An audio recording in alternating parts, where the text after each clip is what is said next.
Hi guys, my debut album is out today, so if you pre-ordered it in the UK, hopefully you should have your copy now. So let me know what you think of it in the comments below. Charts close this Friday. Grab a copy before midnight on Thursday the 5th of October to help me get it into the UK charts. The link is in the description, but now let's get straight to the interview. Hi guys, today I would like to welcome back to the channel the man who was with Oasis through the glory days in the 90s as their official historian. Mr. Paolo Hewitt, welcome back to the channel. How are you? I'm very well indeed. All the better for being back here. I've invited Paolo on today for a very specific chat, and one that I'm not aware if he's ever done before. If you have I haven't, is the answer. It's the first time I've spoken about this. Rock and roll. So this is an exclusive. So if you have a copy of this album, you may have noticed that in the back here, there is a short cryptic poem written by PH in the summer of 95. And that PH, of course, was you, Paolo. It was indeed. It's not a poem, though. It's quite interesting because a couple of people have said that to me. But it's more prose. I don't know. I don't know what it is. You'll have to. I'm a bit of a simpleton when it comes to kind of literary stuff. But yeah, so we've got, it's more prose than a poem. What would you sort of call? Do you have a title for this little piece? No, I never titled it. No, that's quite a thing. I never titled it. Basically, Noel asked me to write something for the sleeve, and it wasn't very specific at all what he wanted. You know, it wasn't like, oh, can you do this or can you do that? He just said, why don't you write something for the sleeve? A lot of people ask me, oh, you must have been a bit wayward, shall we say, when you wrote that, you know. But I wasn't at all, man. I'll tell you where I was. I remember it clearly. I was at my sister Frankie's house in Hawley, and I wrote that 9 o'clock on a Sunday morning, completely and utterly sober, cup of coffee was my only vice. So straight as an arrow. Yeah, and it just came out. It just came out as it did. For myself, when I got Morning Glory as a teenager, I read that and I was like, what does it all mean, man? You know, let's take a start. So here's the opening line. Okay. And this one has kind of puzzled me ever since I read it. Coming down off the Nova, somewhere near the boiled egg that is the Royal Albert Hall, we watch Paul's sun crossed with John's star and hold ice cream hands. So coming off the Nova is champagne supernova. I saw a picture of the Albert Hall, an aerial picture of the Royal Albert Hall. So if you look at it from above, it's like a dome, and it reminded me of a boiled egg. And Paul and John are obviously from the Beatles. It's their influence on the band. Was there any connection with A Day in the Life with referencing Paul, John and the Albert Hall? No, somebody else said that, but I hadn't thought of that one. I mean, perhaps in my subconscious that came up like that. Right. So where did the reference to the Albert Hall come from? Were you guys there, or was it just you just threw it in there for a bit of artistic effect? Artistic effect. I just like that image of the Albert Hall as a boiled egg. So it was just a kind of a stream of consciousness thing, really? Yes. Is that just, I've listened to the album in London, basically? Yeah, cool. And what are ice cream hands? Well, a friend of mine pointed out to me, I always write about ice cream. Like when I used to do stuff for the council, Style Council, there's a lot of ice cream in there. I don't know what it is. I don't know. When you hold each other, you melt. It's just a nice imagery. It's like that's cool. All your dreams are made from strawberry lemonade. You know, it was that kind of. So ice cream hands, it's just an image. You say it's prose. This is very poetic, isn't it? You're melting together as you listen. Yeah. That's great. Yeah. My thing was always that music should be a unifying force. Like if you looked at Nebworth, the wide amount of people who were there, old, young, goths, punks, mods, skinhead, whatever. You know, there was such a wide range of people. You know, music had brought everyone together like this. You know, when the melting hands would be together, you know, the music brings you together. Love it. That's great. Let's go on to the next line. Someone slipped on a cassette as the one you wanted left with someone else, but somehow it was cool because as the music filled the shadows, you heard a sound that was a million miles away from fakery and a step away from your heart. There was a girl that I was really mad for at the time, and we were at this party, and she left with someone else. She left with her boyfriend. She had a boyfriend. But then, again, it's the idea that music will heal that, and that it's a step away from your heart. Your heart might be not broken, but your heart might be distressed, but music will come and soothe it and heal it. But for that to happen, the music has to be strong and pure, and it has to be without fakery. The slipped on a cassette is you're falling back on the music kind of thing. It's a double thing. You put on a cassette, don't you? I'll slip on a cassette. Yeah, but you can also slip on a cassette. Yeah, that's how I always read that. I always read that someone it's like a banana peel, Yeah. So it was a play on both of those things. The next line, it's a bit more straightforward. Just like it always did, this sound puts the swagger back into your step, the rush into your blood, but somehow, and I don't know how, they have become deeper, wider, soulful, better at their craft, inspired by so many things, like a world that is tilting who knows where, and the applause they always knew was theirs, but waited so impatiently to receive. I mean, that's fairly straightforward, isn't it? Yeah, that's Oasis.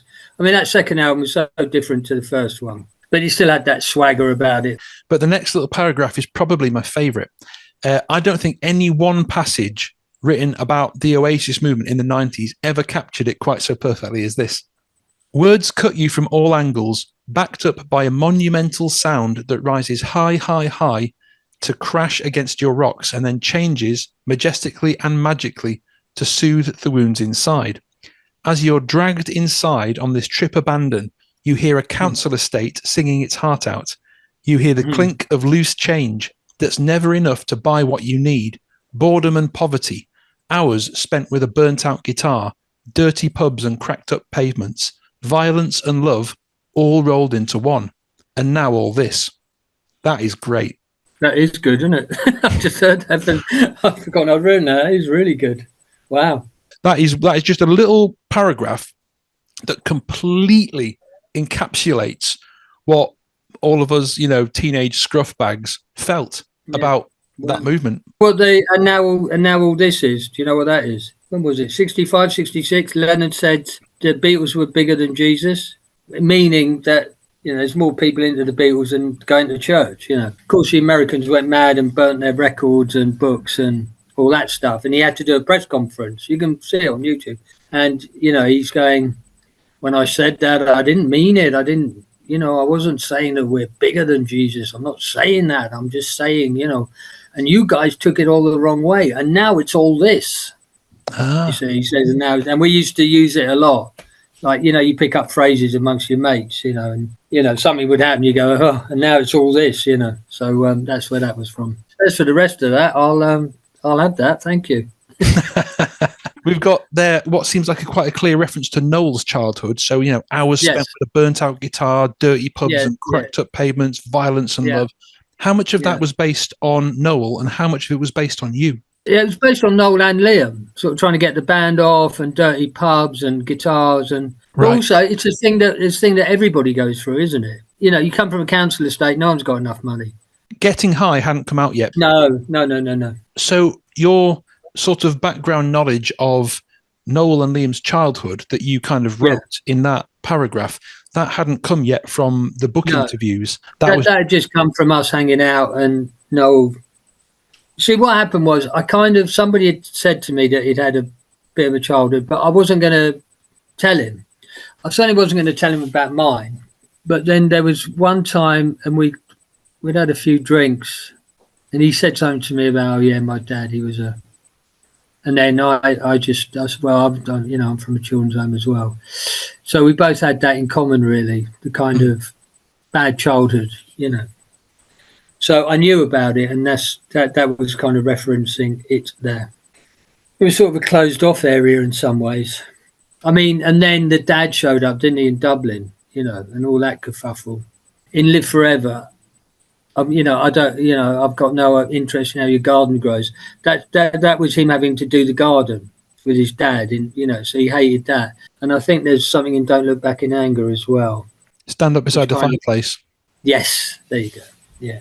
But that's amazing though. So because that was pre-book, so that passage there has come directly from half sozzled heart to heart with you and Noel.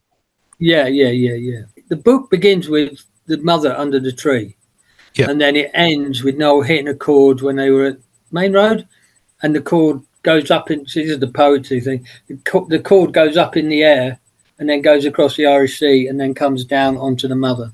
I was so tired at the end of it and I let it slip and I really wish I hadn't. The last line is something and the chord hits the young lady and sends her towards a future. Instead of never, they use the word ever, that she ever knows. And basically, if you look at the first word of getting high, it's tomorrow.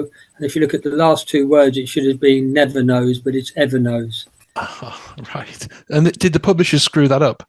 Yeah, because I missed it. I started that book in January. I worked on it every day. And by the time I got to October, I was just done in. I really was done in. It's kind of one of my regrets that book hasn't got tomorrow never knows as the first and the last two words. We move on now to the last little passage in the poem. Okay. Not the poem, sorry. We move on now to the last little passage. In the I'll just say we need to put together prose and poem. So prosium. It's a prosium. In the prosium, there you go. It says, at the end, you flip over and start again, because now you are not isolated. They have gone to work so that you can go home. High above, the day turns pink, and you feel your feet lift above the ground as new roads open up in front of you. In this town, the jury is always rigged, but the people know. They always know the truth. Believe, belief, beyond, their morning glory. That's not bad either, is it? Pretty damn good, man. The jury is always rigged is about the class system in this country. For a working class kid, it's still really hard to infiltrate certain areas, In this town, the jury's always rigged. Robert De Niro in Raging Bull, right at the beginning, he's talking about this fight. And you see the fight. The first fight you see is he knocks the guy out, but they give the verdict to the guy he's knocked out. And he's talking to his brother, and he's going, the people. He said, but the people, I don't care about that. The people know. The people know. Because what happened with me was when I was at the NME, I wasn't part of their Smith's indie thing. I was acid house and hip hop, really. In the 90s, I got a lot of, well, why is he like Oasis? He's been slagging off rock music for 10 years. Well, the reason I've been slagging rock music off for 10 years is because it's been rubbish. It was that indie thing, wasn't it? Shoegazing and all that. I mean, those records were I just thought that they were awful. So when Oasis came along, there was this idea that Morning Glory was going to get slagged off as well because it wasn't punky, it wasn't rock and roll style. But the people would know, the people would hear, the people would be the judge, which it turned out to be correct because they bought 11 million of them bought the album. In fact, I saw the other day, it's the 5th biggest selling album ever in this country. It's well over 11 million now. Yeah, it's something astronomical now. It keeps going up because people keep rebuying it. I just rebought. This is the new one with the new artwork that Canon did. People keep rebuying it, so it's gone. It's astronomically high now. It really is. So that was a prediction. That was a prediction that this is going to get slammed, and the people are going to give a different. Because it wasn't rock and roll star. It wasn't punky like the first album. Because all the critics, all those guys, when I was at the enemy, they all wanted punk to come back. So when that first Oasis album dropped, they were like, oh, this is it. But if you read the reviews for Morning Glory, they're not particularly great. And I think it's a far better album than the first one. It's my favourite. It's got more. Yeah, it's got more going on, isn't it? Yeah. So, Paolo, tell us about what you're working on right now, the scripts and the various screenplays and bits and bobs that you've been focused on now. Well, the main thing that I'm working on is I'm going to crowdfund a book. I might launch it this week, in fact, and it's going to be about my time on the music press. I was at NME and Melody Maker first, sort of late 79 through to 83, and then 83 to 90 with NME. And it's just going to be funny stories about the interview. For example, I'll give you an example. I interviewed the Fun Boy 3. They'd done like 4 or 5 interviews that day. I was the last one to interview them. And at the end of the interview, Terry Hall said to me, well, out of all the writers we've had, Paolo, you're obviously the smartest one. And I was like, oh, wow, that's amazing. My questions must have been really good. My interview technique was wonderful. I was really happy. And then the next day I was speaking to their press officer, and she said, did Terry tell you how smartly dressed he thought you were? So you're not the only one who can put words with double meanings in there then, eh? Exactly. So it's going to be stories like that. And there's quite a lot, 10 years on the music press. There's quite a lot of adventures and... All right, come on then, Paolo. So if I'm allowed, tell us about your worst interview you ever did on the music press. Well, this is one of the stories that's going to go in. but I can't tell you who it was. But she's a well-known female soul singer, Okay. right? American. There's 3 interviews before you and 4 after you. And anyway, I went in. She was in her hotel room, and I go in this hotel room. I could tell she was really off, and all she kept asking me, it was every question I asked, yes, no, no, yes, no. And it was like she had an attitude towards me. And I kept thinking, I've just met you. I don't know why. And I go out the room, and the press officer goes, how did it go? And I said, I don't think I can use anything. All she did was say yes or no. She said, yeah, we had a bit of a problem. I said, what was it? She said, well, the guy who was in before you, she really fancied, but he didn't want to know. So he left and she got the ump and you were next. That one wasn't great. And it's also about how I felt at the time, because as many people know, I grew up in a children's home. So for me to be on the NME and Melody Maker, for me to achieve my dream was amazing, really.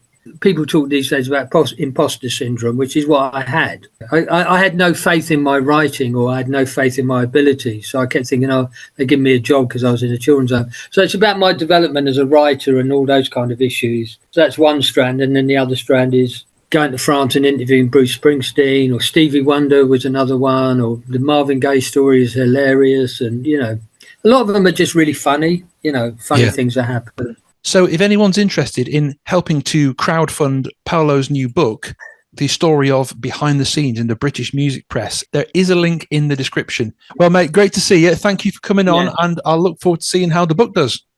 Thank you very much indeed. You take care. And that's it, guys. Thank you for watching. Please go grab a physical copy of my album before midnight on Thursday, the 5th of October, 2023, to help me hit the UK charts. Fingers crossed for Friday, and I'll see you again soon.